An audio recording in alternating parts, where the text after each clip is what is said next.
bringing you your latest on Manchester United. I had a little giggle in my voice as I opened up the show there. I must admit, what a bloody day that was yesterday. Wow, afternoon kicked off royally, didn't it? We had everything from confirmation and medical books for Andre Santos, to Tchouaméni signing a new deal at Real Madrid, to the uncertainty of Ederson and this medical, which is causing endless amounts of rumours online that this deal could actually be off. It's not going away. That's why we're going to start the show this morning, along with bringing in details on everything else that happened late yesterday, because there is an awful lot and there is more coming in this morning. Yes. Man United's concrete interest in Summerville and the fact that we could advance on this deal, it remains to be seen what's going to happen with Marcus Rashford, but I've got an opinion on that as well that I want to bring into the show.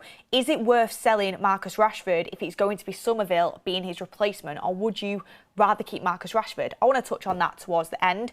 Also, that Scott McTominay potentially going to Real Madrid. I mean, it's loose sources, but how could that affect the Tchouaméni deal? And I want to have my say on Tchouaméni as well.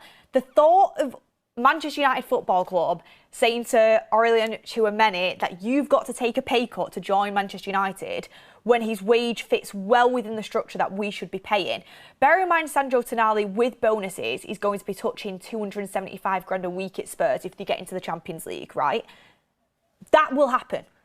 Elliot Anderson is on 300 plus grand a week. To say to Tchouaméni, who is on 211 grand a week in pounds, to take a pay cut is crazy to me. And for me, it literally is Tchouaméni or bust at this point. I really like Alex Scott. I think he's a progressive footballer. I think he's great on the ball. I think he's got a super high ceiling. However, do I see a midfield of Mainu and Scott being strong enough defensively? I don't think so. We need a number 6. And the only out-and-out number 6 that we've been linked to that I think is good enough defensively to hold down Manchester United's midfield with Mainu and Bruno and allowing to get the best out of them two players currently is Tchouaméni. United are going to have to do this deal. How we do it financially, let's see. What I will say on that is there's never been anything said, which I've noted, I've made a mental note of it. There's never been anything said around Tchouaméni's price tag, that the price tag is too high. The 70 to 80 million pound price tag is not too high for Manchester United. We have got that money and we are willing to spend it. We were going to spend it on Fernandes. We were willing to spend 80 million pounds on Elliot Anderson. We would be willing to spend 80 million pounds transfer fee on Tchouaméni. That isn't a problem. It's this wage structure thing that I'm finding really, really intriguing. 211 grand a week. And we're asking Tchouaméni to take a pay cut. You are not going to be able to attract footballers at the top of their game if you're not willing to give them that. Champions League winner, French international starter, who could be winning the World Cup, and is phenomenal, I think. And I also think if we wait to a point where Jose Mourinho spends a lot of time with him in the pre-season training camp for Real Madrid, granted, if he goes all the way with France in the World Cup, which I think there's a high likelihood he could, I mean, he will be returning back to pre-season later. But if we let Jose Mourinho see this player for a few weeks, I think Mourinho will be very reluctant to let him go. I don't know how much say Mourinho will have, but it seems like he does have a fair say.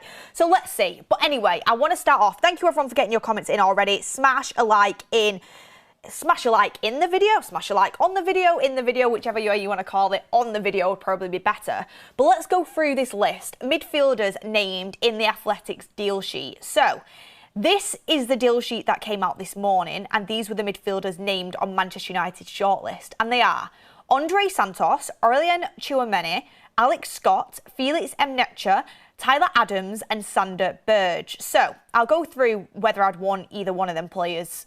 I mean, any of them players. There's a few on there that I would want, but we'll go through the list. But this is the shortlist from 3 months ago that The Athletic published in terms of Manchester United's midfield shortlist 3 months ago compared to the one this morning.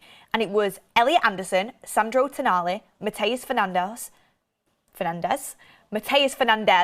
Carlos Baleba, Adam Wharton and João Gomez. So currently we're at Andre Santos, Tchouaméni, Alex Scott, Mnecha, Adams and Berge.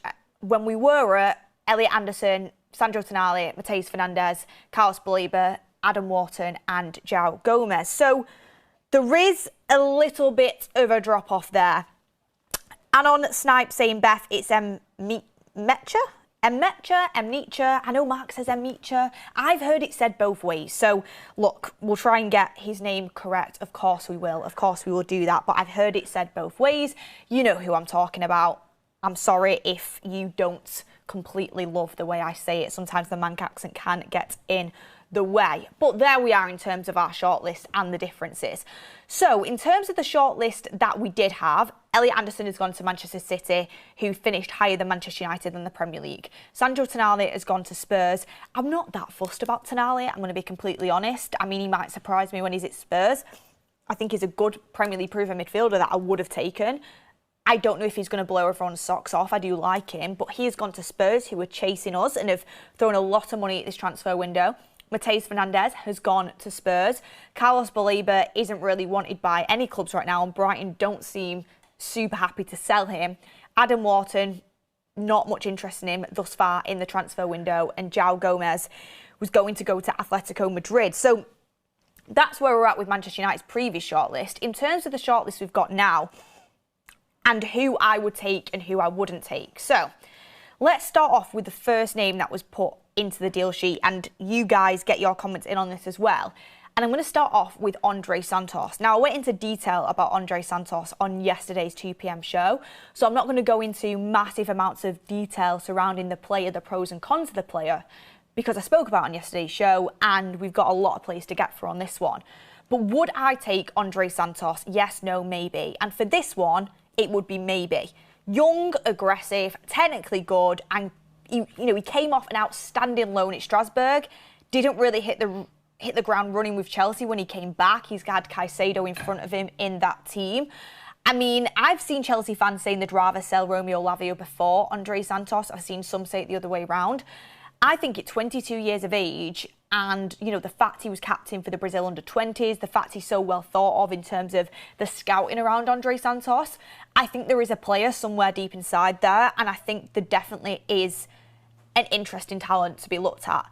But would I bring him in as one of the two main midfielders? No. I would only say yes to Andre Santos if I knew Tchouaméni was coming through the door and he was the other midfielder coming in. So for Andre Santos, it's a maybe, but no if you're talking about a starting midfielder for Manchester United. If you're talking about your starting midfielder to start for Manchester United next season, it's a no.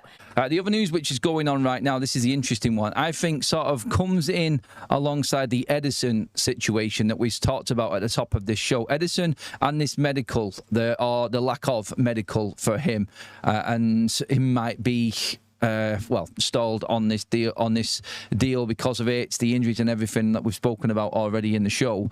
When you look at it and where we're at now, there are other stories coming around. So a lot of people have said, is Santos the replacement for Ederson because this deal is off? Fair enough, I get that argument, and obviously we're conspiracy theorying to the Hulks here now, aren't we? I think what might be happening here is you're going to start to hear of different names coming in and different players coming in as another option for Ederson.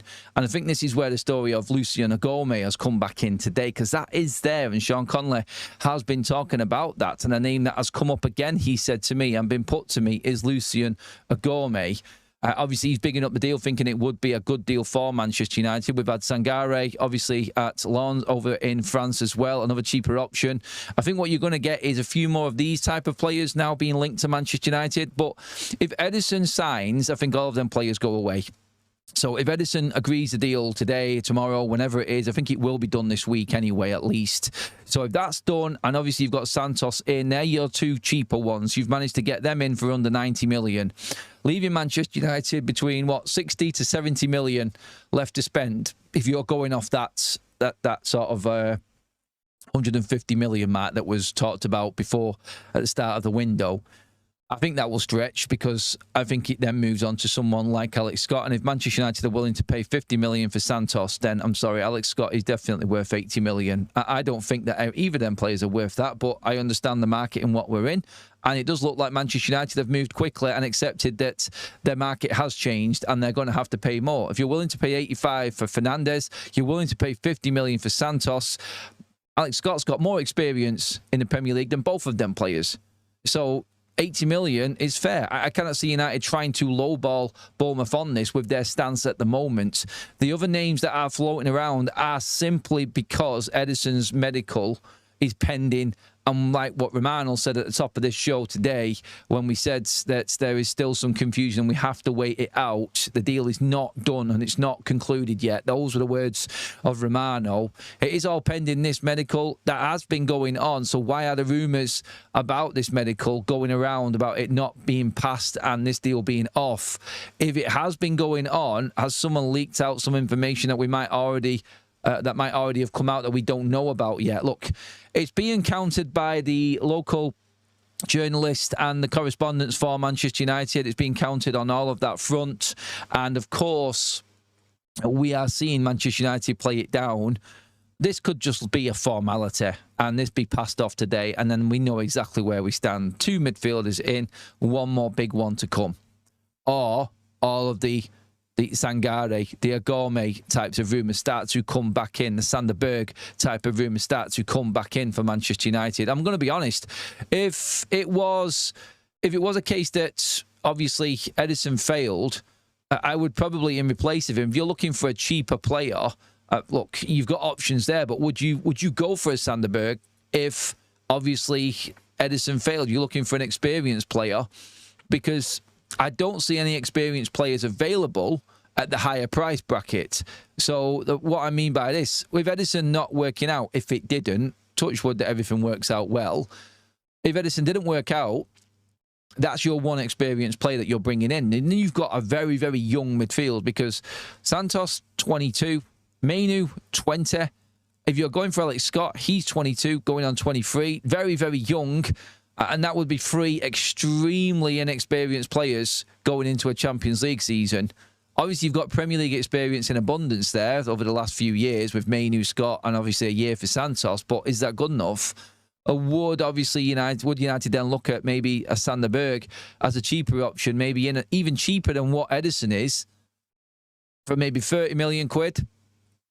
Bring him in as the experienced player, and then obviously you go for someone bigger like Scott, it's more affordable. Then look, I'm just putting it out there as to what might actually potentially be going on here. I'm thinking outside the box in what might happen, because I can't think of any expensive midfielder being there available right now. The obvious one was Tchouaméni, who's gone.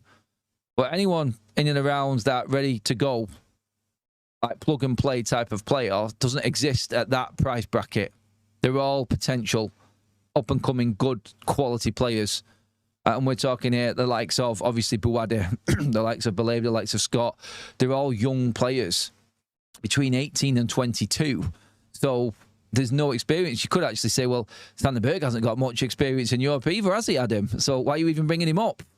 I think in international experience in the Premier League in abundance. Look, that's all. It's just an idea I've been floating around in my head, because everybody else doesn't give you that. You could argue even Ederson doesn't give you Premier League experience. So it's kind of up in the air, and there are plenty of options there. And I don't think there's a right way or a wrong way to go about this if Ederson fails.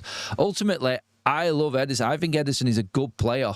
I rate him personally. So for me, I'm hoping that this deal just gets wrapped up today and we've got 2 players in, and then we just go out and make that third midfield signing.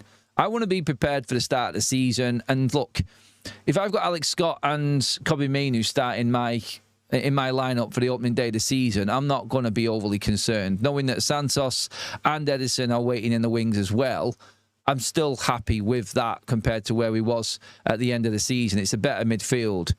I know that it could have been better, and I'm not even hiding away from that. I think what we do need to do now, we're at this stage of the window, knowing who's gone and who's available, is just get the deals done and move forward quickly and allow Michael Carrick full preparation for this season as much as he can. It's already disrupted because of the World Cup. He needs to hit the ground running. We've got a good chance because of the way the fixtures have fallen for us. We can win 4 games in a row to start the season against them teams, which I think is doable. Then we're off to a flyer and everybody calms down a little bit. And that's important, because then the window will be shut and United are well into the season. Champions League started. We're up there fighting in the top 4, if not for the top position at the early stages of the season, and the water's calm. just get it done, get on with it, and then give Carrick the best chance possible to actually get ready for this season, because I think we've got a great opportunity at the start of this season for United to actually go in there